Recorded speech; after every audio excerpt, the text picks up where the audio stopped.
आलमी सैयारा न्यूज की गुप्त रिपोर्ट। AIMIM का टिकट घोटाला, मुसलमानों के जज्बातों पर अरबों की तिजारत।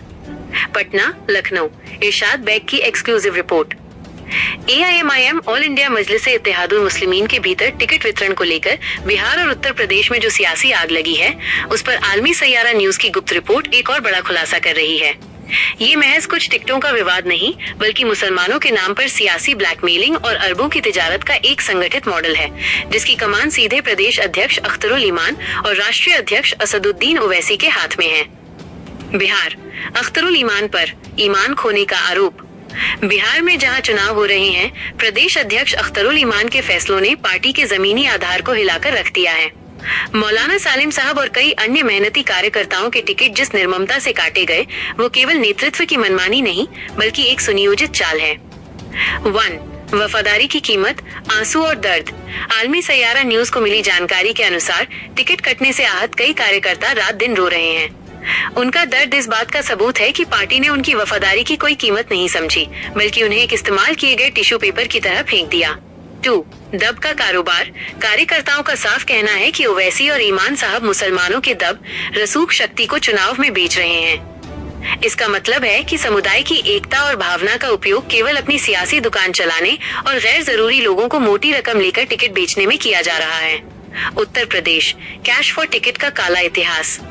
बिहार से पहले उत्तर प्रदेश विधानसभा चुनाव 2022 में भी यही लुटेरा मॉडल अपनाया गया था। 1. मोटी रकम की वसूली। गुप्त रिपोर्ट के मुताबिक यूपी में कई सीटों के लिए टिकट के नाम पर मोटी रकम की वसूली की गई थी। पार्टी के भीतर के लोगों ने ही उस वक्त आरोप लगाया था कि विधानसभा टिकटों के लिए खुली बोली लगाई जा रही थी। 2. मेहनत वालों को धोखा। जिन कार्यकर्ताओं ने ईमानदारी से मेहनत करके पार्टी का झंडा बुलंद किया, उन्हें अंतिम क्षणों में बाहर का रास्ता दिखा दिया गया। ये सिद्ध करता है कि AIMIM का नेतृत्व केवल धनबल और बाहुबल को तवज्जो देता है, न कि समुदाय के लिए लड़ने वाले सच्चे सिपाही को। इरशाद बेग का निष्कर्ष, ये सब लुटेरे हैं।